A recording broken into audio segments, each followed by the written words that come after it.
사람들은 사는 날 동안 재물과 부유를 추구하며 살죠.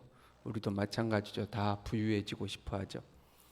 그러나 자기 손에 들려진 그 재물에 대해서 만족하지 못하고 누리지도 못하고 행복해하지도 못하는 허무한 삶을 산다 하고 이 전도서는 이야기하고 있죠. 여러분 한번 생각해 봐요. 우리가 엄청난 부자가 됐다고 해봐요. 엄청난 부자가 됐고 원하는 것을 다 소유하고 그렇게 멋지게 살았어요. 그리고 이제 죽었습니다. 내가 죽고 나면 내가 없는 세상에 무엇이 남을 것인가 하는 거죠.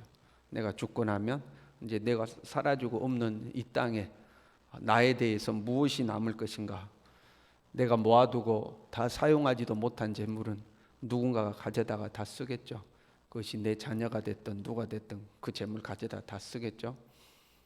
그리고 그 재물은 이제 기억한 바가 없겠죠. 그럼 나는 무엇이 남을까? 우리의 이름이 기억 속에 남는 거죠. 아무개 하고 이제 기억 속에 남는 거죠.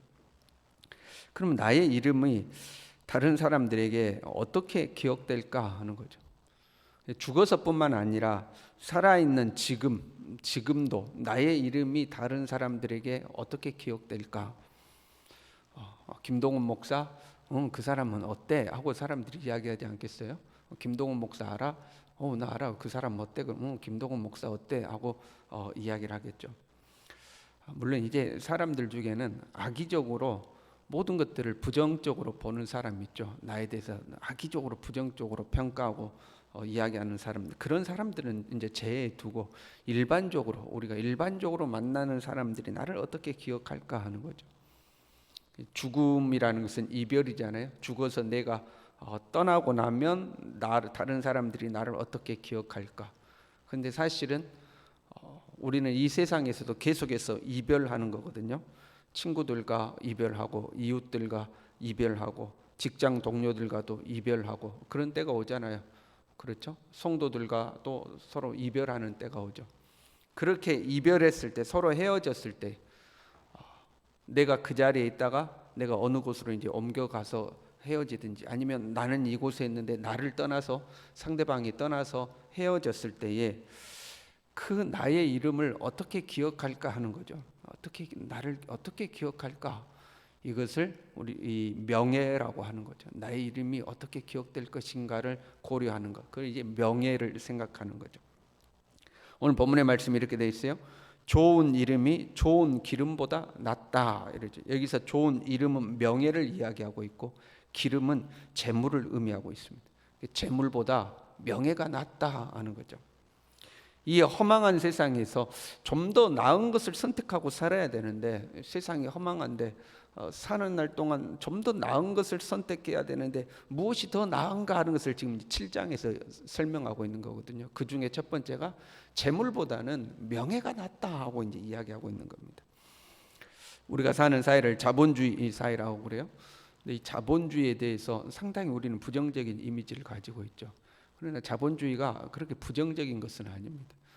자본주의가 변질돼 가지고 거기서 나오는 부작용이 안 좋은 거지 자본주의 그 자체는 나쁜 것이 아니죠. 우리의 수고와 우리의 노력에 대한 정당한 대가를 얻어야 된다는 것이 자본주의거든요. 나쁜 것이 아니죠. 그것이 변질되어서 재물을 최고로 여기는 것, 재물이 세상의 최고의 가치가 되고 그 재물에 매어 사는 걸 이제 그리고 우리가 만모니즘이라고 그러거든요. 재물이 우상이 돼 버리는 거죠. 그게 사실은 문제죠. 남들이 뭐라고 하든지 간에 어떻게 해서든지 나는 부유해지면 되고 수단과 방법을 가리지 않고 돈 벌어오면 되고 그건 다른 사람들은 어찌 됐든 간에 나 혼자 잘 먹고 나 혼자 잘 살면 되고 이게 이제 재물이 우상이 되는 경우지 않습니까? 그러니까 어떻게든 나는 부자 되면 돼 하고 이제 살아가는 거, 재물을 이제 추구하고 사는 거죠. 그런데 본문의 말씀은 이렇게 이야기해요. 죽는 날이 출생하는 날보다 낫다. 이렇게. 왜 죽는 날이 출생하는 날보다 나을까요? 사람이 죽으면 슬퍼하고 사람이 태어나면 기뻐하는 거 아닙니까? 그런데 죽는 날이 태어난 날보다 낫대요. 왜냐하면요, 내가 태어나면요 앞으로 살아야 할 고달픈 인생이 기다리고 있습니다. 그런데 죽으면요, 나의 모든 수고와 고생이 끝이 나죠. 그러니까 죽는 날이 나은 거예요. 태어나면 아직 내가 이 땅을 살아가지 않았고 앞으로 살아야 되며, 그 살아가는 과정 속에 나의 이름이 어떻게 평가가 될지 아직 모르는 겁니다. 그렇잖아요. 이 허망한 인생을 살면서 나의 이름이 이렇게 될 수도 있고 저렇게 될 수도 있고, 삶의 환경에 의해서 이렇게 평가받을 수도 있고 저렇게 평가받을 수도 있고, 아직 나의 이름이 확정되지가 않은 거예요, 나에 대한 평가가. 그런데 죽음은요, 죽음으로 나의 이름이 고정이 되죠.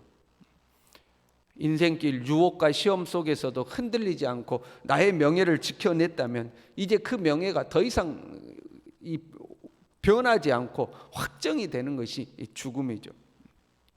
그래서 죽는 날이 훨씬 낫다, 이제 그렇게 이야기를 하는 거예요. 재물은 내가 죽음과 동시에 사라져 없어져 버리죠. 그런데 나의 이름은 죽고 나도 남아있다, 이 말입니다. 그러니까 어떻게 해서든지 나만 부자 되면 돼, 어떻게 해서든지 나만 잘 먹고 잘 살면 돼 하고 그 재물 쫓아가지 말고 명예를 쫓아가라 하는 겁니다. 네 죽고 나면 그 재물은 안개처럼 사라져 없어져 버리고 너의 이름은 후대에 남아 있으니 재물보다는 명예를 쫓아가라 하고 이야기하고 있는 거죠. 동일한 말씀이 잠언 22장에도 있어요. 22장 1절에 많은 재물보다 명예를 택할 것이요, 이렇게 돼요. 재물 쫓지 말고 명예를 택하라 하는 거죠. 왜 초상집에 가는 것이 잔치집에 가는 것보다 나을까? 이렇게 돼 있어요. 모든 사람의 끝이 이와 같이 됨이라. 모든 사람의 끝이 그 죽음에 도다른다 하는 거죠. 그러니까 초상집에 가면 자신의 삶에 대해서 깊이 성찰할 수 있는 기회가 되는 거죠. 초상집에 갔습니다. 아무개가 죽어서 갔어요. 그러면 우리가 그 조문하고 거기 앉아서 그렇게 이야기할 거 아니에요. 아무개 살았을 때 이래 했었는데, 아무개 이 사람 이러 했었는데 하고 죽은 사람에 대해서 이야기를 하잖아요. 해고를 하잖아요. 지혜로운 사람은 그 자리에서 자기 자신의 끝도 이렇게 될 것을 아는 거죠. 내가 죽고 나면 사람들이 와서 이 조문 와서 앉아서 나에 대해서 이야기를 하겠구나. 김동훈 목사 살았을 때 이러 했었는데, 그 사람 저러 했었는데, 앉아서 이 자리에 앉아서 그 이야기 하겠구나 하는 것을 지혜로운 사람은 안다는 거죠. 내 끝도 이렇게 되겠구나. 그래서 자기 자신을 돌아보게 되는 거죠. 내가 죽었을 때 사람들이 이렇게 나에 대해서 이야기할 텐데 나는 어떤 사람으로 사람들 기억 속에서 해고될 것인가, 자기 자신을 돌아보게 되는 거죠.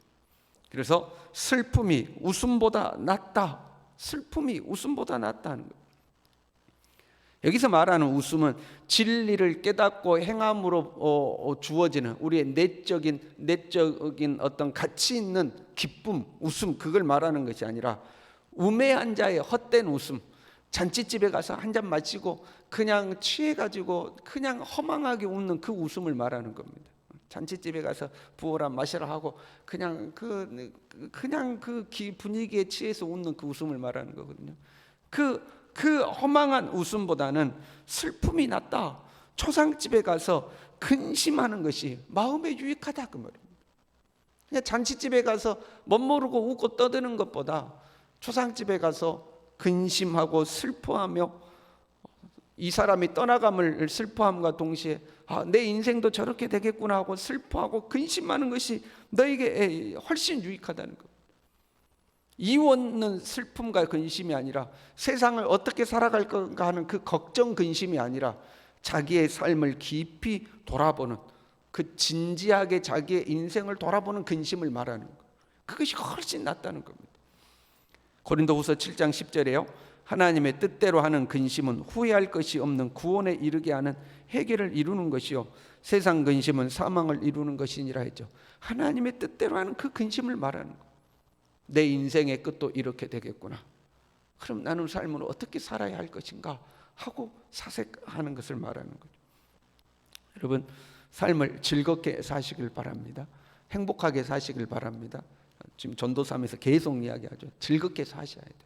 행복하게 사셔야 돼요. 즐겁고 행복하게 삶과 동시에 내 이름이 어떻게 기억될 것인가를 생각할 수 있어요.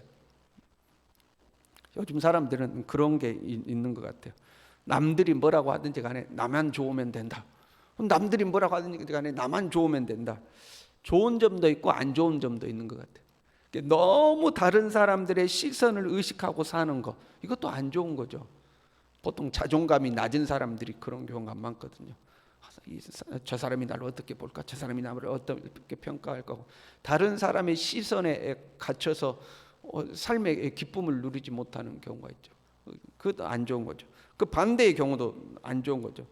다른 사람들은 전혀 상관하지 않고 오직 나만 좋으면 된다. 뭐 다른 사람이 밥을 먹여주냐 떡을 먹여주냐 나만 좋으면 된다고 자기 자신밖에 모르는 거, 이것도 문제가 되는 거죠.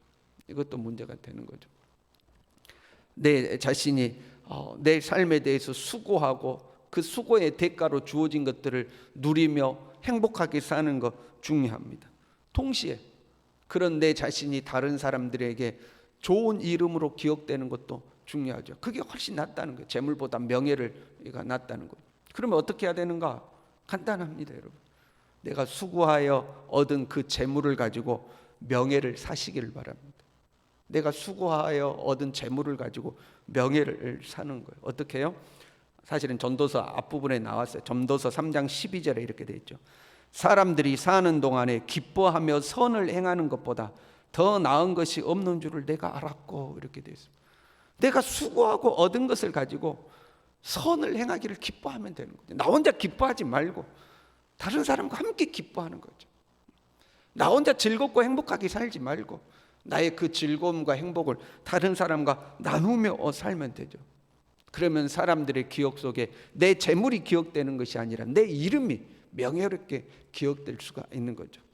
그리고 무엇보다도요, 하나님 앞에 나의 이름은 어떻게 기억될 것인가? 하나님은 내 이름 석자를 어떻게 기억할까? 하나님이 김동훈 목사, 머리 아파, 참 시키는 것 진짜 말도 안 듣고 순종도 안 하고 자기 멋대로만 살라고 그러고, 혹시 그렇게 기억하지 않을까? 아니면 김동훈 목사 그러면 다윗처럼 내 마음에 합한 자라, 나의 이름은 하나님 앞에 어떻게 기억될까? 어떻게 해서든지 부자 되었고 잘 먹고 잘 살아야겠다, 그렇게 재물 쫓아가는 사람이 아니라 하나님과 사람 앞에서 명예로운 이름으로 기억될 수 있는 우리의 인생이 그러한 인생 될 수 있기를 바랍니다. 기도하겠습니다.